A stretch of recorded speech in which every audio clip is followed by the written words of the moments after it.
Greetings, I'm Solidus-Skully, and welcome back to Kingdom Hearts Birth by Sleep, where we are in the Castle of Dreams. And my will to live is currently diminishing because I'm having to listen to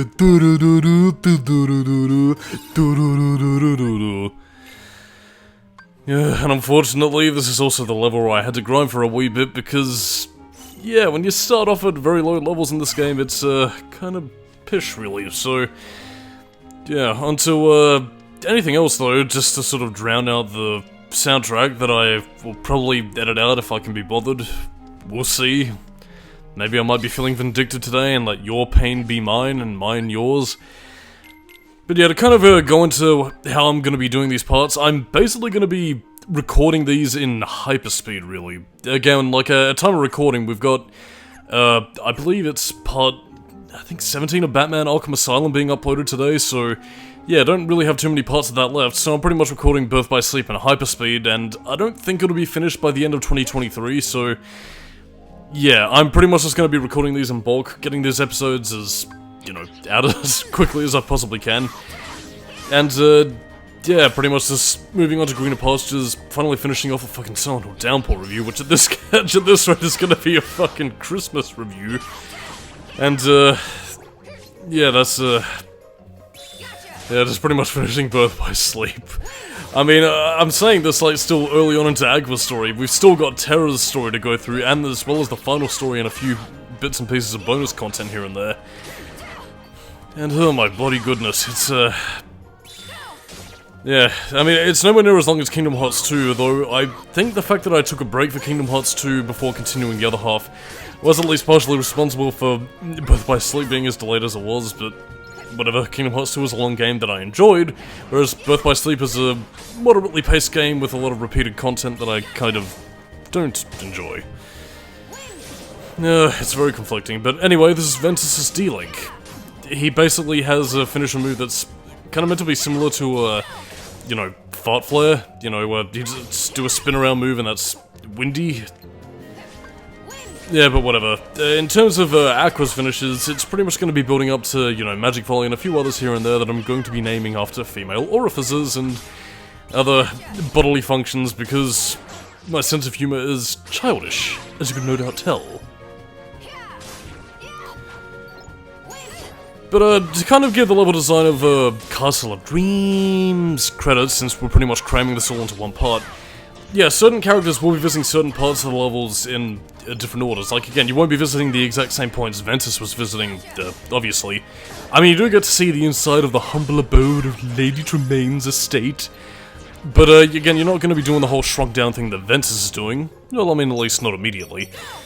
But, yeah, you also don't get to explore the areas that Terra will be visiting, which is pretty much visiting the entirety of this, Gala Castle Ball thing that Prince Blandy, whatever the fuck his name was, lives in. And, yeah, in terms of chronology as well, it's, pretty much the finale. Again, as I mentioned beforehand, Aqua pretty much there to clean up the mess of those naughty boys.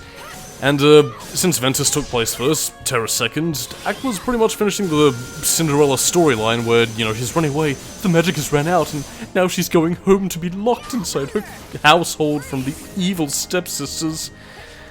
And now it's up to Aqua to save the day, but of course we can't leave yet, making this entire battle sequence completely pointless. I should have edited this out, but I already recorded commentary at this stage, so fuck it, whatever. It at least goes to show some of Aqua's fighting abilities, at least at the base level, because, similar to other parts in the game, I am also going to be going out of my way to, you know, meld commands, show off some of Aqua's unique abilities, and pretty much deal with things as they come. And I do apologize if I'm repeating commentary, because it has been a while since I did Ventus' story, so, Aquist. Anyway, this is the sticker book. To reiterate what this does, place the stickers in a specific point. And, again, I do mean a specific point, because again, you see, like, the tertiary going pting. Yeah, the squelchy ones, but until you hear it sparkle, that's when you place it correctly, you get the most points, and by getting a high enough point threshold, you get various abilities that Aqua can use, based on what you can see. Again, you get Ignite, Shimmering Crystal, Stop Barrier, Deep Freeze, and Rhythm Mixer. You can pretty much command meld all of these, so there is a way around getting past all the sticker shite, but I don't know, it is worth going out of your way to get all the stickers, and I believe you actually need to do so on lower difficulties to get that sweet, sexy secret ending and the secret episode. Which I am going to be showing off at the end of the commentary, so yes, Mr. Solidus-Skully, give yourself more work for a game you don't really enjoy very much. Because I'm as stubborn as a fucking mule, and I'm just... grouchy. Grr, boo. Grr, angry, angrish boo. But in any case, let us continue the plotline with Cinderelly, who's very smelly.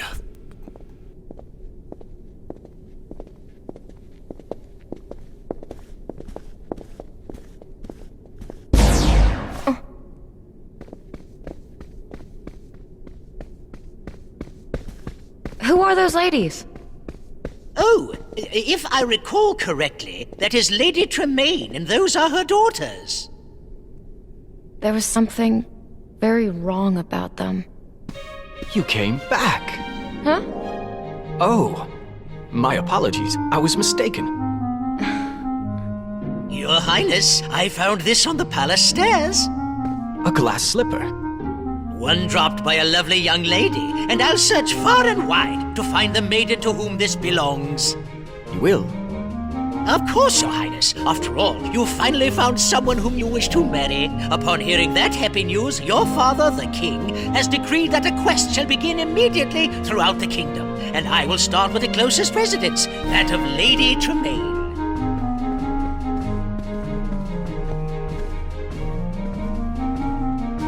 Lady Tremaine. I'd better pay her a visit. Yeah, to kind of go into voice acting a little bit, this wasn't really so much of a problem with Jesse McCartney as Ventus, but something you will especially notice with Willa Holland, who voices Aqua, and most especially Jason Doring, who voices Terra, is that I don't know if it's the fact that they didn't really know how to respond to Japanese voice direction, or at least some of the more flowery and poetic lines of Kingdom Hearts, but yeah, their delivery on certain lines is, it's not great. Again, I don't know if they had different voice directors between Kingdom Hearts 1 and 2 and Birth by Sleep, but again, it definitely shows that either they weren't given the same sort of direction as, you know, Haley Joel Osment, you know, Hayden Panettiere, or David Gallagher were in the earlier games, or that, well, they just didn't really know how to react to games of this ilk. I mean, I don't know. I don't want to judge them too harshly on their acting ability, since they did go on to bigger and better things. Willa Holland, I seem to recall specifically, was in the Arrow TV show, which, you know, I heard good things about. Although, yeah, nothing really to say at that point. Basically, voice acting is a wee bit iffy when it comes to Aqua and Terra.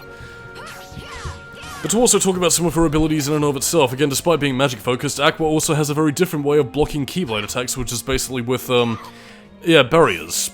Again, you pretty much saw it obviously in the secret movies of Kingdom Hearts 2, but yeah, she basically uses a whole force field to pretty much block every attack every which way in Sunday. And, again, as you can no doubt tell with the stop barrier thing from, you know, the sticker collection that you can also command meld, yeah, I will be showing off some of Aqua's barrier abilities, which do also have passive buffs, as, you know, command melding is a want to do. I mean, you get a cure barrier, which basically whenever enemies attack you, you know, you regain a little bit of health. Stop barrier, obviously, which casts stop on enemies who try and attack you. So again, it can be quite useful, although I had the hardest fucking time trying to command meld some of those, some of the barrier abilities, because, and I remember this specifically because I was trying to get stop barrier, but because of the fact that, you know, rare commands are also a thing that you can get by combining certain command melding synthesis materials together, I wanted to get stop barrier, but I wound up getting a complete, I think I wound up getting time splicer instead, so I had pretty much like, you know, 13 fucking time splicers, but no fucking stop barrier, which is what I wanted.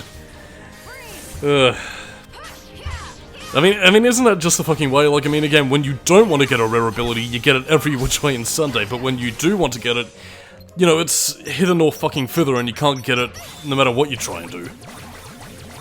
Anyway, to also remind you again, that's Aqua's Shotlock. The bubble attack. Take that. Oh no, blowback. And of course we also have Aqua's special ability, which is Spell Weaver. I believe you can get me through the night. I mean, I will play the song itself in the video, but I'm worried I might get flagged with copyright, even though all my videos have copyrighted material on them, and, well, I'll probably be going to jail once YouTube becomes a lot more authoritarian than it already is. Why am I still here? Good question. But anyway, the vast majority of a lot of this part is basically just, well, violence really, because I mean, there isn't really too much you can do in terms of adapting the Cinderella story at this stage. I mean, there is the whole idea that apparently Lady Tremaine and the evil stepsisters are possessed by, the Unversed, but that to me strikes me as more of a heartless thing, or, again, since we already know at this stage that Vanitas is the one responsible for the Unversed, is it possible that he can affect the emotions of others? Because, I mean, if so, this ability isn't really explored very well, and if that was either an earlier concept for the character or something that he can potentially do to, you know, wring out the worst in people, that actually is something kind of saddening. That's kind of sad that we never really got an expansion like that, because that actually would have been a legitimately cool character trait. You know, for him to... Again, kind of in a similar vein to what Xemnas sort of helped with Sykes, so like, oh yes, you can affect their emotions and make them perform irrationally.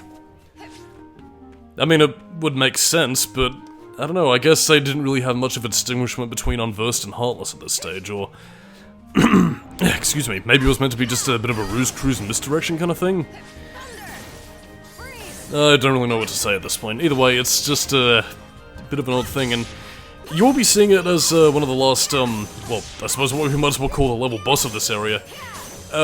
Exactly how the Unversed flow and function, because again, we know they come from Vanitas, but the level also seems to imply that they also come from, you know, Lady Tremaine and everybody being jealous at Cinderella, so... It's a bit of an odd way to sort of frame the Unversed. I mean, again, Aqua and Terra obviously don't know what the Unversed really are, so I guess all they really have to go on is Ericus's descriptions of the Heartless at this stage, but yeah, it's kind of weird. They're basically just sort of running on assumptions and, I don't know, hope in a dream, really. Borrowing power from our friends.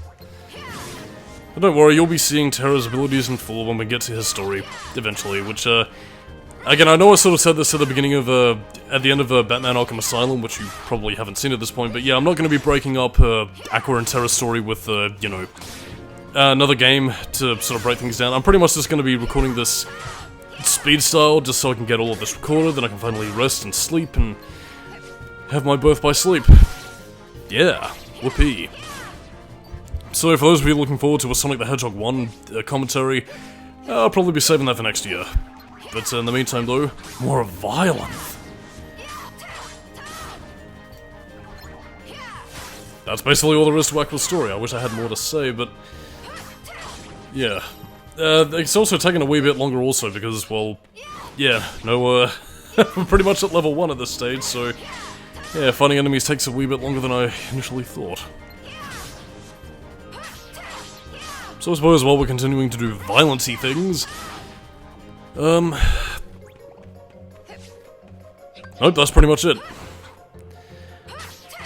Do I have anything to say about Aqua's character herself? Well, I suppose I can talk about one aspect of her character that is seldom brought up in most other places in the game, but, yes, Aqua, being of the feminine wiles, yeah, this is also one of 2 levels in the game that really tend to touch upon her basically being the one woman in a Keyblade, family unit, so to speak, that's entirely dominated by, well, a sausage fest. The game doesn't really touch upon her being feminine in any real aspect, except for this level in a brief thing with Cinderella where she gets her wee bit awkward trying it. Again, because of the fact that we have a woman here, oh, we can have someone try on the glass slipper. But yeah, they don't really do much with how Aqua was really affected growing up in a let's just call it what it is, yeah, a household without any, you know, female companionship, which, I can imagine, well, I mean, again, not a woman, obviously, so I can't really speak from experience, but I can imagine it would be quite lonesome, you know, without anybody really to relate to, so... yeah, it's kind of weird that they didn't really focus on some of the isolation aspects, and I suppose maybe that being a potential reason for why Aqua just sort of threw herself into her studies with a lack of a real social life, because... and I did bring this up in passing beforehand, a little bit less so with Ventus, since, again, he's still young enough so that he's still developing his view on the world, but... yeah, with Aqua and Terra being very sort of staccato and very sort of monotone in their delivery, it does make me wonder how much social experience that they really had growing up in the Land of Departure, because... given some of their naivety traveling around the worlds and whatnot, it does give me the impression that maybe they just didn't really have like a lot of social interaction growing up, and in turn, you know, how that would have affected them, you know, as they got older. I don't know, it's something that I do kind of wish the games would have expanded upon, and I mean, it's not to say that we didn't get expansions upon that. I mean, again, we had the likes of Kingdom Hearts Darkrai giving us, you know, grounding for characters such as Eraqus and Xehanort and whatever, but as for Aqua and Terra specifically, where are their parents? Were they always raised in the Land of Departure, or were they from different worlds altogether? That's never really been touched upon, and I suppose they might touch upon it as we, you know, get closer to current events with the current story arc, but I don't know, at this stage they're pretty much just... I guess they're basically meant to be the equivalent of Jedi younglings, where they're basically taken from their families or never had families to begin with, and were sort of raised with the burden of being Keyblade Masters? I don't know, like, I mean, again, there are a lot of comparisons you can draw between the whole Keyblade Mastery thing and, you know, Jedi Knights and whatnot, but at the same time, though, the Keyblade, you know, ethos does have its own mythology and, you know, style to it, so it'd be interesting to see, titties. I mean, it'd be interesting to see, you know, what they could develop on later on in the series. I'm guessing that was part of the original movie, because, yeah, I don't think they would allow anything risque in an E10 Plus game. Actually, what was this game rated again? I think I can only really judge by Australian rating systems, because it was rated PG for, like, fantasy violence, but then again, I really don't know for anything else. Anyway, this is pretty much where grinding is going to occur, so I'm pretty much just here to buy abilities and command meld shite, and pretty much show you the spoils of war.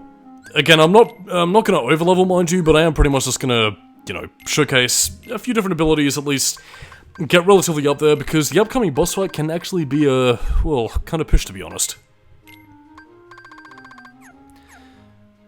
So yeah, I don't really have much else to command meld at this stage, so yeah, in the meantime, we're pretty much just carrying on with the storyline of Cinderelly, who was very smelly, and is currently locked away in the basement, my dear. And of course, Aqua also has a very flamboyant way of opening chests. Pirouette and spin! Abracadabra, bippity boppity boo, I cast a cutscene on you. You honor our humble home, my lord. Quite so. May I present my daughters, Grisella and Anastasia? As I feared, there's darkness here. Wait! It's dangerous to fight the darkness with light, my dear. By the way, kind of cutting over the introduction here, does this mean that Aqua's pretty much gonna go in and straight up fucking murder Lady Tremaine and her daughters? Then I'm honored. Jesus Christ. You advised me not to fight darkness with light. Strong rays of sun create dark shadows. Sadly, Lady Tremaine and both her daughters are jealous of Cinderella's charm and beauty, qualities that appear to you as light. Jealousy is darkness. Light and dark go hand in hand. You can't have one without the other. Then, what should I do? It's quite simple, dear. One of Cinderella's friends is trying very hard to keep her light from fading. I want you to join little Jacques and help him. I can do that. You'll need a bit of my magic to help, Jacques. Come back and see me when you're ready. Bippity-boppity-boo!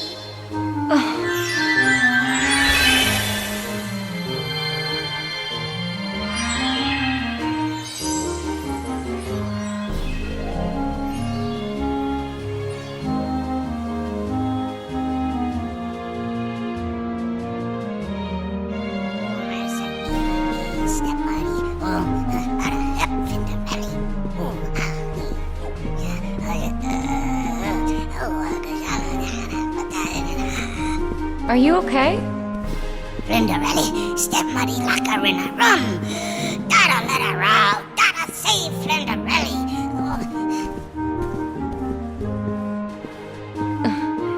Let me help you. Oh, suck. Oh, that sounds like Ben friends. Do you ever meet a Ben? I'm Aqua, but tell me how you know about Ven. Us a friend. Good friend. Then help a Jack fix a Flinderelly dress. And where is he now? Look for friend. Other friend. I see. Then, you must have just missed Tara.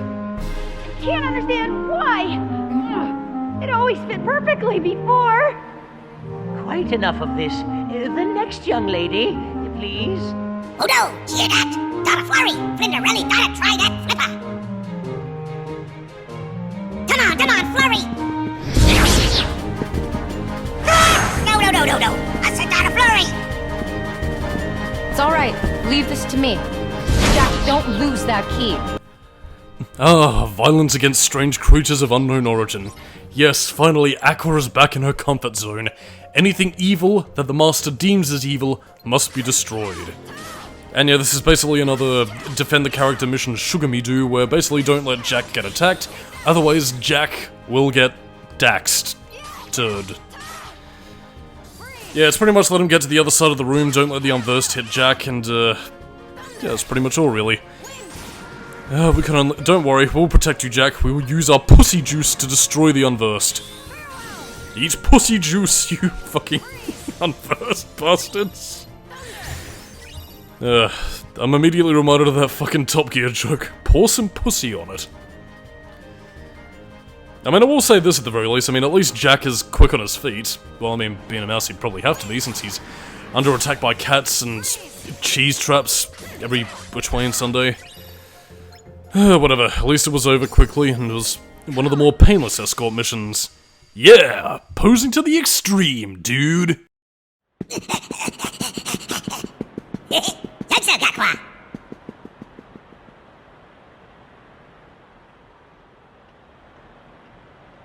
You're the only ladies here? There's no one else, Your Grace. Come on, hurry, Jack.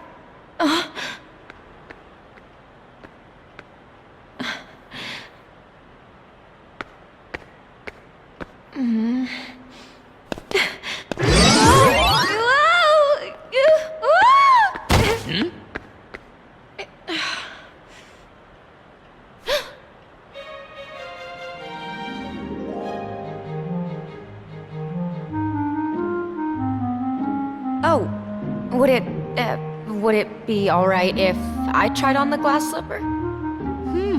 I met you at the palace. Unfortunately, you are not the young lady the prince is looking for. But I am a girl. I should at least be given a chance to try it on. Who are you? And what are you doing in my house? She's probably here to rob us. Mother, do something! That girl does not live here.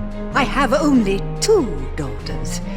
I believe we're finished here, Your Grace. Regardless, she means no harm. Here you are, my dear. Jack, hurry.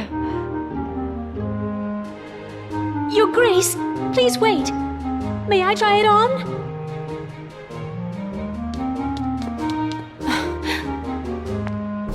Pay no attention to her. She's just an imaginative child. Madam, my orders were every maiden. You should let her go first. Thank you.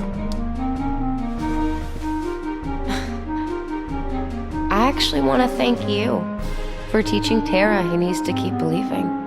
Oh?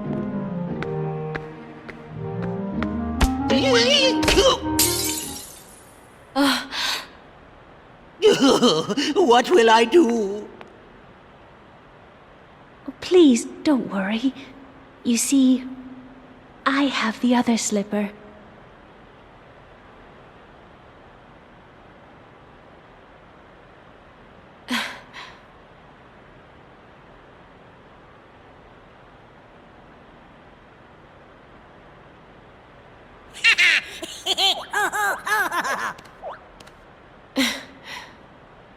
A perfect fit. I must inform the prince immediately. You will come with me, of course. I'd be happy to. It's not fair. She's a Skully. remain. Mother! Are you just going to let them leave? No. Cinderella will be put in her place.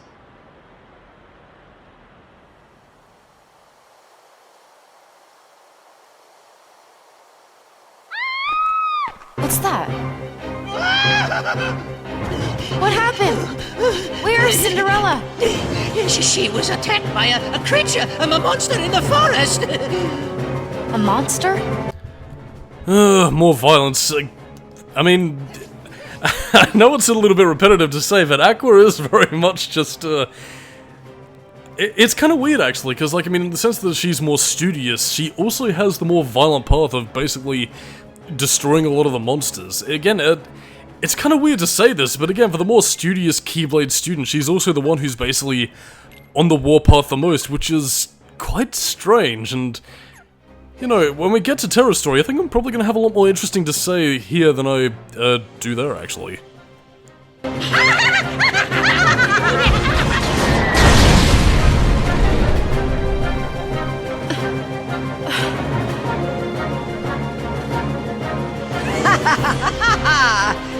This is what happens when you go against my wishes.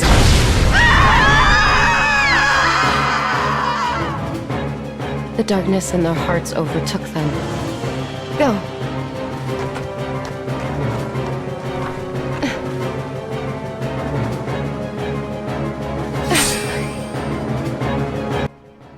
So yeah, Cinderella's evil stepmother was killed by the Unversed, which they apparently summoned, although I guess it was meant to be Vanitas.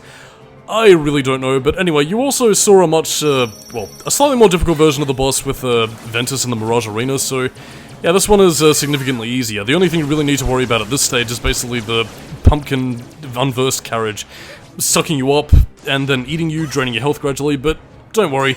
You should be okay just so long as you keep your distance, use ranged attacks, and keep your magic on hand.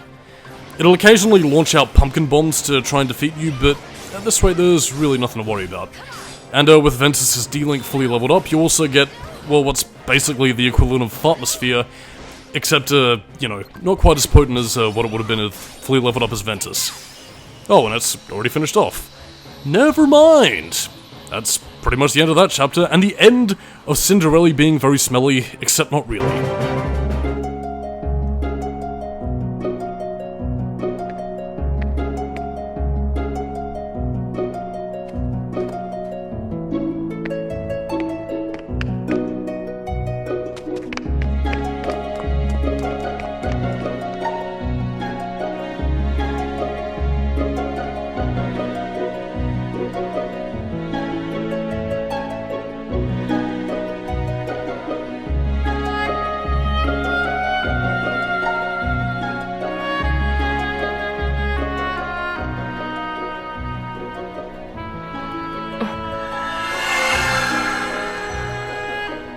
Pure heart filled with light?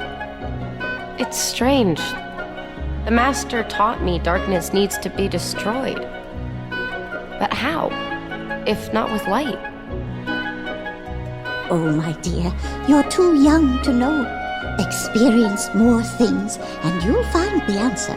Just trust in your dreams.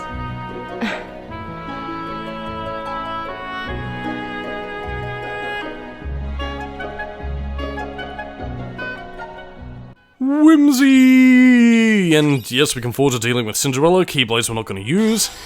And thank fuckity goodness we're finally done with that world. So I suppose, yeah, next time we're on to greener pastures with the Dwarf Woodlands. And don't worry about the Mirage Arena, we will be visiting it again, although whether or not you enjoy the content that we do there is an entirely different story. But on that note, I am Solidus-Skully, keep it new metal, and next time on the Birth by Sleep commentary, you know where we're going to be heading, so I'll see you later. Bye-bye.